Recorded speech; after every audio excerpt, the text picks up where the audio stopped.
Hello, I'm Dr. Lisa Belisle, and you are listening to or watching Radio Maine. Today I have with me a member of our Portland Art Gallery team and also artist in her own right, Nikki Fontaine. Thanks for coming in. Thank you. Thank you for having me. I'm very excited to be here.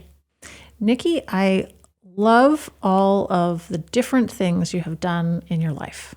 Oh, thank you for saying that. Yeah, you've done everything. You've been a makeup artist. You are a artist on paper. You've been in New York. You've been in Maine. You have a family background in film. I mean, you're married to someone who has a music background. I mean, I feel like you've got a lot of bases covered. We're a very artistic, creative family. It's kind of how I grew up, was very, everything was about creativity, and creativity was really nurtured in my house, which I'm so grateful for now that I've gone into the world and met so many different artists and so many different people. And, we all come from so many different journeys. I feel really grateful to have the journey that I had and have the parents that I had that really encouraged myself and my brother, and still are champions of our art and all the different creative practices that we embark on. Yeah. Where did you grow up? So I grew up in rural Massachusetts, right outside of, I guess it's kind of considered Western Massachusetts, some people say, but it's a little town called Charlton. It's about an hour from Boston, an hour west of Boston. It's a very small farming town, and my dad actually built this house in the middle of the woods that we lived in, and it was in the middle of two farms. I used to tell people to come down the road, past the cows and the chickens. When you've hit the llamas, you've gone too far. So yeah, we just lived in this really beautiful house that my father built. He was a video producer. So he had a studio in our house. So it was constantly, people coming over to record and do voiceovers, and he would make commercials. And then my brother and I, who were really into makeup and characters and effects, and just nice little life we had there in that little small cutout of central Massachusetts. So when you say you're into characters and effects, tell me about some of the things that you used to do as children. I mean, most people are like, oh, I was on the soccer team, but that's a different thing you're saying. Yeah, that was not us. We were much more the artsy kids that I think everyone was like, what are these kids doing? And thankfully, like I said, my parents were super supportive of it, because my dad was also a painter, an oil painter, and he was incredible, but again, multidisciplinary artist. But he was a film collector. So from a young age, my brother and I, Mike, we were really exposed to film. So we loved watching how these characters transformed and created themselves, and we loved watching the behind the scenes. And when my brother was around 4 years old, my dad showed him Michael Jackson's Thriller, which he got a lot of flack for later in life because it's a little bit of a scary video, and he was a 4-year-old.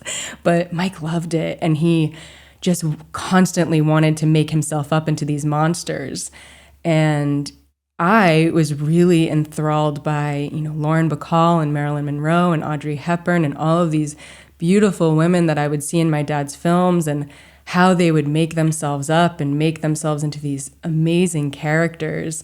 So I always wanted to do the beauty side of it.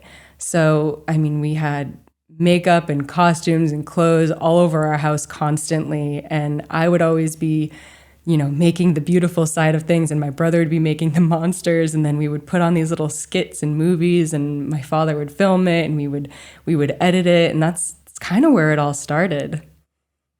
So once you left it sounds like a very kind of protected and creative environment from when you were growing up, yes, and went to New York, how did you manage that transition? It seems like you went from kind of a controlled space to a big, kind of possibly chaotic.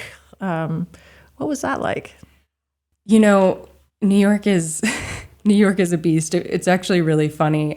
My brother and I always planned on going to California when we got out of high school, and he ended up meeting up with this really amazing makeup artist who was doing a lot of films at the time, and my brother left one day to go visit for the weekend, visit New York, and he didn't come back for 2 years.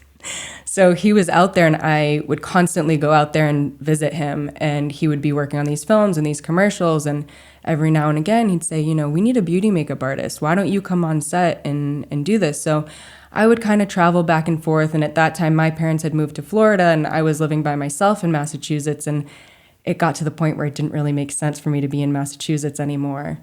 And so when I moved to New York full time, I did have some base, a network of people. I had some jobs that I had already worked on, but I still needed to kind of carve out my own freelance career, and that was tough. I had to have a lot of perseverance, and like you said, leaving that kind of creative bubble and being in this city where everybody's creative, everybody can do these amazing things. How do you set yourself apart? And there's one thing that I always come back to is it's an intersection of, can you be creative and have a voice and be skilled at what you do, be prepared and be skilled, but can you also show up and be kind, be compassionate, be someone that people want to have on set because you're spending a lot of time with these people? Can you make people feel comfortable? That's a big part of being on set, being a makeup artist, is there's a lot of chaos around you. There's a lot of moving parts. Like, can you be a good person that people want to work with? And I think that foundation that my brother and I both had brought us just as far as our skill of treating people well and being someone that people wanted to have around. Is that a common approach? Are most people in your field making an effort to be kind and creating a safe and welcoming space for the people they're working with? The people that I like to keep company with, for sure. Yeah, I've met. That's the whole beauty of working on set, is you meet these people that, still to this day, some of the talent that I've worked with are my close friends. I just did one of my clients got married last year, and her career is blossoming now. She's one of the lead correspondents on E! News, and she had this beautiful Nashville wedding. And yeah, the people that I think, because I kind of put that energy out there, I attract those kinds of people in my life. Of course, there's people that don't have that approach, but I try to let those people, kind of do their own thing and find my groups. Yeah, that's a really important thing to know that everybody has the right to be who they are, but the people that you prefer to have in your sphere that make you who you are, to some extent, they're the ones that you're going to choose, and you're going to have them be a certain way. Yeah, the people that, helped me, because there was a lot of people that helped me get to the position that I was in. I had an amazing mentor, makeup artist. His name is Dick Smith. He's kind of credited as being the godfather of makeup. My brother, when he was 10 years old, really wanted to call Dick Smith and ask him about movie makeup and monster makeup. And my dad had said, if you get an A on your math test, you can call. And I forget how he had gotten the number, but my brother is just this, he's kind of an enigmatic person. And, this little 10-year-old calls up Dick Smith and says, I want to learn about monsters. And Dick was like, okay, I guess. And, it's kind of unheard of at the time. He's kind of a legend in our industry, but he really loved us and took us under his wing and taught my brother all about monsters and how to make monsters in movies. But he was also a beauty makeup artist, and he was credited with creating Audrey Hepburn's iconic eyebrows. And I remember being a little kid and him sitting me down and teaching me how to do it. And he became a really close family friend, and we would go on family vacations together. But he always told us it was about passing the torch. Like, if you know how to do something, you teach other people, you welcome other people in.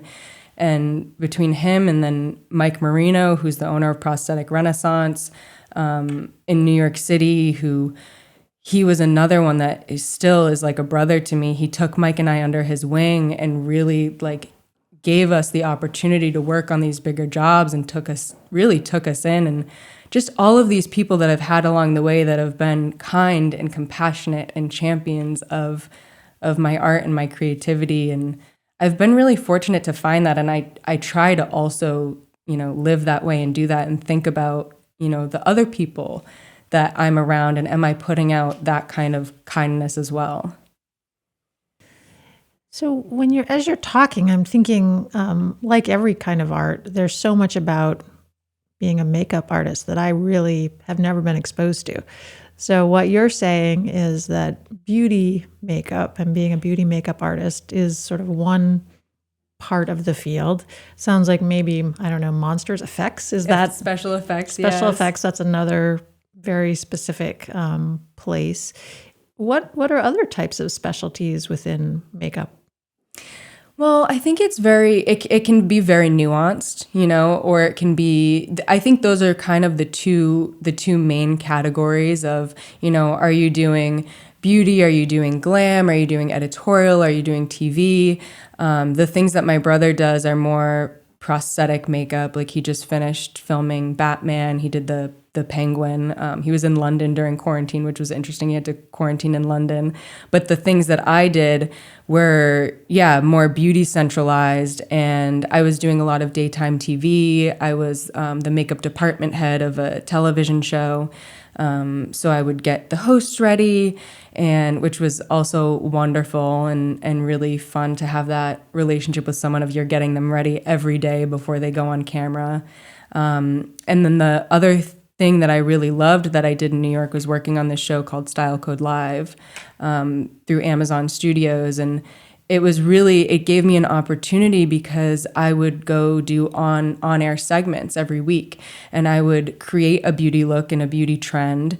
And then I would go on live TV and demo it. And I got to work with these amazing, beauty producers and beauty editors and put the segments together and really project the trends and think about what we were putting together, what we wanted to show, and having access to these products. And it was really a wonderful time. And then there's also an intersection of special effects and beauty makeup, which my brother and I worked on the Heidi Klum Halloween costumes, which was a lot of putting beauty makeup over prosthetics, which is something that hasn't been done a lot. And there was months of us just workshopping it and figuring it out. So even from working together at a young age, we got to then kind of grow and in our careers work together. And they always kind of intersect. There's always those special projects where there's that intersection of prosthetics and beauty makeup, or, people call it straight makeup, which is like day makeup.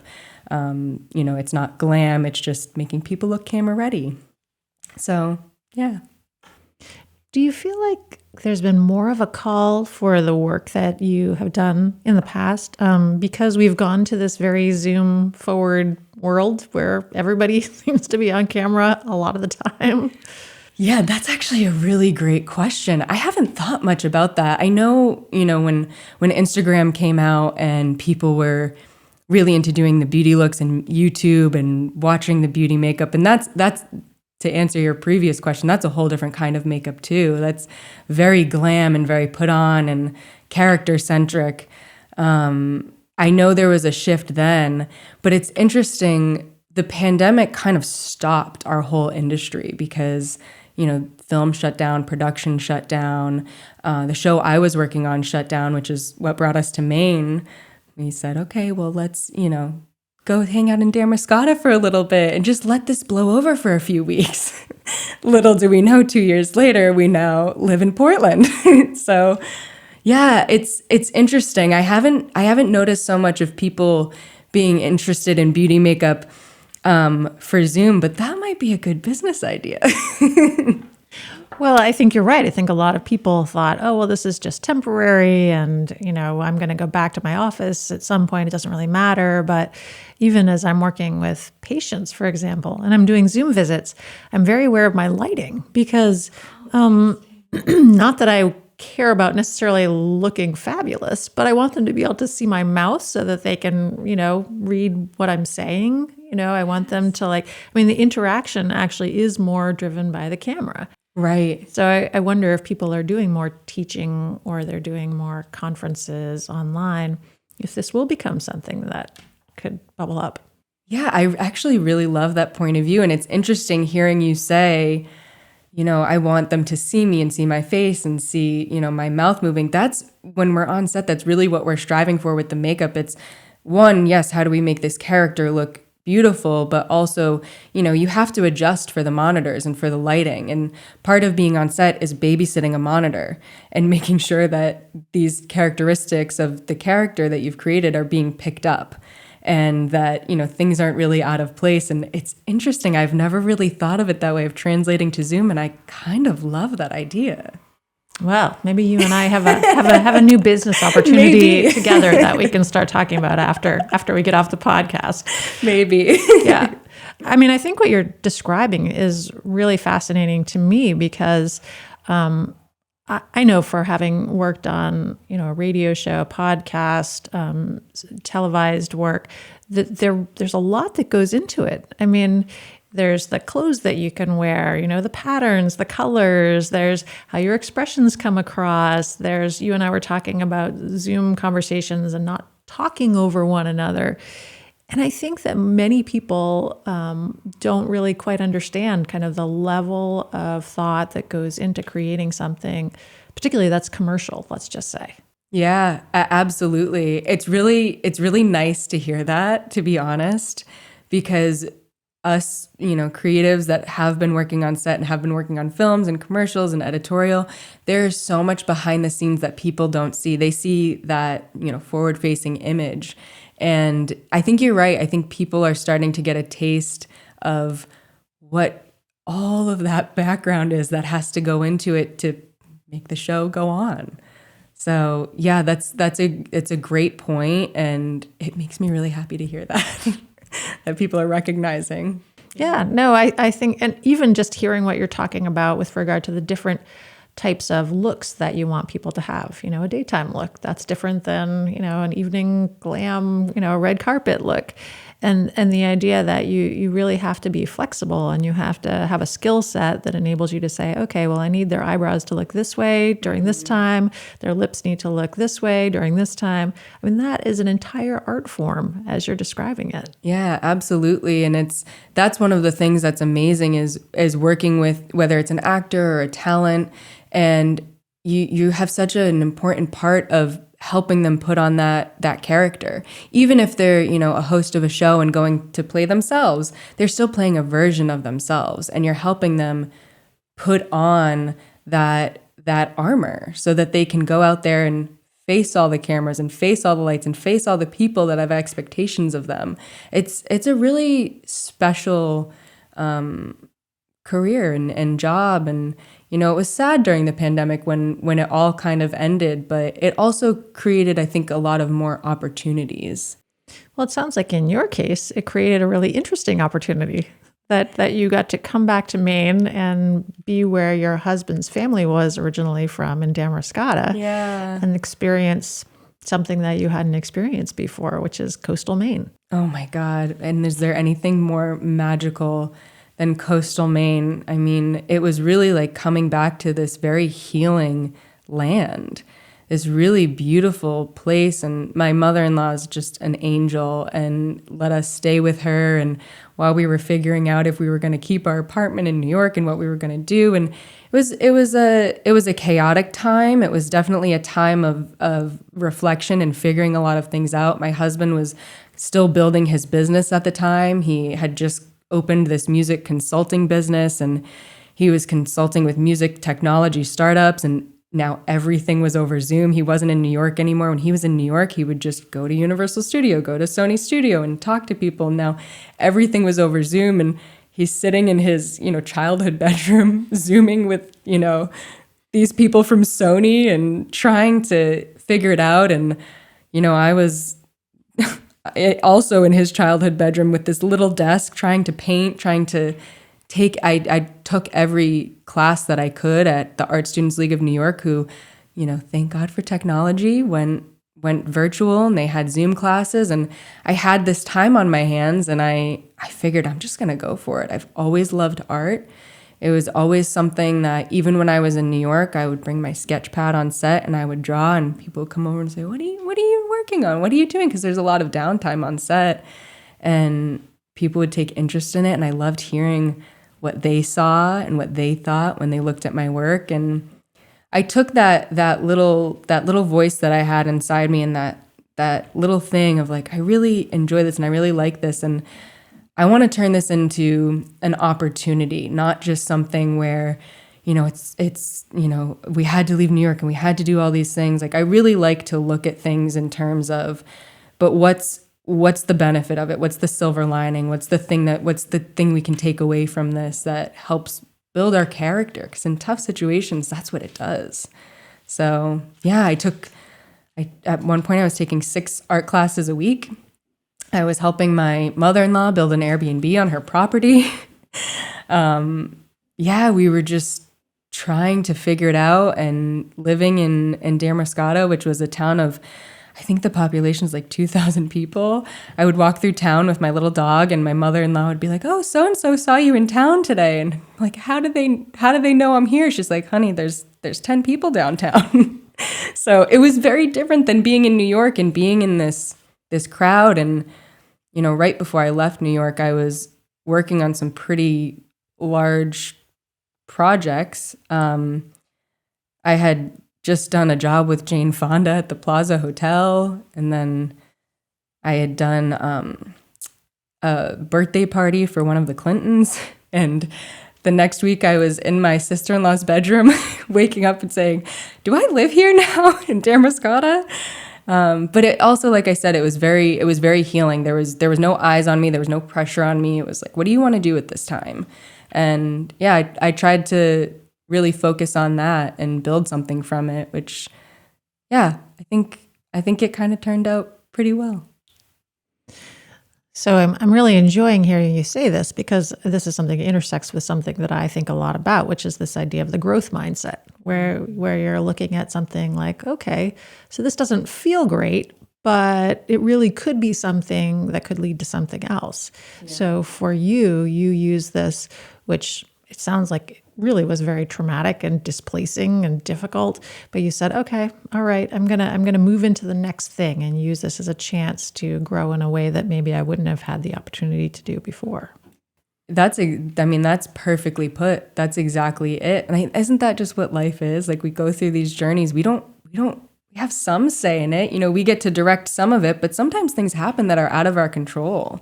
So, it's your story, it's your journey. What are you going to do with it? And again, I was really lucky. My husband's family is so supportive. They were also, my mother-in-law has my artwork all over her house. I tell her she's my biggest collector. She, is such a champion of my work. And my sister-in-law as well, which is the reason we moved to Portland. She's here. All of them are just, they're wonderful, wonderful people. So even though it was traumatic and it was tough and it was hard, I had the perseverance to push through because I had amazing people around me. And I don't take that lightly. I really, they're my family, and I love them. And my husband, how supportive he is. We built an art studio in our apartment, and we built this massive easel that we're really proud of because it moves in a way that we can take photos in the space. And I've had my friend who's a photographer come and do a whole photo shoot in the space. And yeah, it's just, we created this kind of magical place out of it that with all that displacement and, traumatic times, I wouldn't have had this without all of that. So there's so much to be really grateful for sure. Show me this piece that you brought with you today. I would love to. So this is a piece that I just finished working on. So describe this for the people who are listening. So this is an illustration. This is a work on cotton paper, which, if you're not an artist, is kind of hard to describe, but it's very satisfying to work on cotton paper because it has this very velvety texture. But this is, I guess the materials are water-soluble graphite, which is like a graphite that you paint with, and gouache and watercolor. And the theme of this was shedding and renewal and rebirth. And I wanted, a lot of my artwork mirrors the cycles that we go through in life, just like the cycles of nature. And I really wanted to showcase this female who is, empowered, and she's shedding this skin, and she has all of these beautiful symbols around her. The butterfly is real, or moth, or it's really about transformation and rebirth, as is the snake that's kind of wrapped around her, almost covering her eyes and securing her. And then this very confident, forward-facing female. And a lot of my illustrations are kind of from, I guess I'll put it down, are kind of from my point of view as a woman, going through life and just experiencing. And I use a lot of female portraiture to kind of convey that. It was a really important piece for me because I've struggled the past year a lot to kind of find my artistic voice and style. And I think it's something that artists don't talk about a lot is, we see this beautiful artwork, like this beautiful work from Carlos, like working at the gallery. I see these beautiful artists, this beautiful, beautiful artwork, but everyone has a journey to get there and it's not pretty. You have to make a lot of bad art to make good art. So just experimenting with different materials and different things. And for every 100 pieces you make, you might make one good piece. And this piece was really special to me because I really listened to my voice and I really honed in on that style. And it actually ties into this piece by Carlos because his work has spoken to me a lot. I met him at the opening of, he had an opening at Portland Art Gallery before I worked there. I would just pop in because it was just felt good to be in there. And I would always go visit, and I had met him and we stayed in touch. And he's been very supportive of my art as well. He'll always, kind of interact with me on Instagram and like my work and encourage me and have really great words to say. And I was working in the gallery one day and I was getting a painting out for a client, and I love Carlos's work, but I had never seen this painting, and I had to move it to get the other painting out, and I just stopped. And it was when I started working in this illustrative style, and I looked at it and I was like, this is interesting. This is what I'm working on right now and what I'm doing right now. And it was almost this nod to, keep going with that. Like keep finding your voice, keep honing that. And this is the second piece I've created in that kind of illustrative style, and it's blissful to work on and it feels amazing. And when you hone in on that as an artist, it feels really good. It feels really great. So both pieces are important in different ways. And having talked to a lot of the Portland Art Gallery artists, there doesn't tend to be there aren't as many people who are doing figurative work. Yeah. As say more abstract. There's and I love the range, but I think figurative work is so it really creates a specificity. I think sometimes that people are attracted to or maybe not. Oh, that's such a great point. That's such a great way to put it. And it's something that I think about a lot because a lot of the classes that I took at the Art Students League, portraiture is trying to capture someone's features and make it look like them. And that's not what I'm trying to do. And I don't think that's what Carlos is trying to do either. We're trying to give you a feeling of what this energy of this woman feels like. And that's very hard to do. And I think there's specific ways to do it. Like specifically for that piece, I chose to have it almost like a bust. I was thinking a lot about sculptures and how, old Greek sculptures and old Roman sculptures we look at, they signify beauty, they signify femininity, but they're not the whole person, they're the bust. And there's this feeling that you get from that. And it's such a good point to say that people look at portraiture and, sometimes people don't want a specific person, in their house staring at them. But if it's a feeling that they get from that person, it's very different. But you're so right. It's something that I think people shy away from for a lot of reasons. And it's one of the things I also love about our gallery is the range of work. And I love when people come in and say, you have such a range here, because we do. We have such a vast different subjects that people cover, and we do have people that do figurative work in such a beautiful stylized way where, you know, you do want her hanging in her house. You don't necessarily recognize her as someone that you specifically know, but with her hair tied up and the accents that he puts with the little penguin here with the cherry and the dragonfly, there's so much more to it that it gives you such a feeling. You also brought some pieces that are kind of almost look like studies. I'm not sure if that's the way that they're intended. Yes, absolutely. But they're very beautiful, each in their own way. Yeah. Tell me about these. Thank you for saying that. So I do a lot of studies. One of my mentors at the Art Students League was really big on us doing studies before we did a big piece. And before I work on a big piece, I do a lot of studies. I do a lot of figuring out my color palette, figuring out what little elements will look like. And sometimes the studies end up being sweet on their own. They end up being kind of like this little adornment. So these are two pieces that I actually have in my studio. I can't part with them yet. They should be for sale, but I just can't. I love having them in my studio. They're studies that I did that make me feel really happy. And I've added both of these elements into bigger pieces. These are oil paintings, which is another medium I really enjoy. This is a Stella moth. This moth is found from Maine to Florida. And I live in Maine, and my family lives in Florida. So there's a really special connection there. And this piece is an eye study. As a makeup artist, I really love eyes. That was kind of my forte, was always doing makeup on eyes. And I love different shapes of eyes. I love the spiritualism of eyes. Obviously, people say it's the window of the soul, but there's so much more to it than that. I love painting eyes. I think it's one of the facial features that has so much character to it. I also brought a piece of two hands. I love also painting hands. I love the symbolism and the gesture of hands.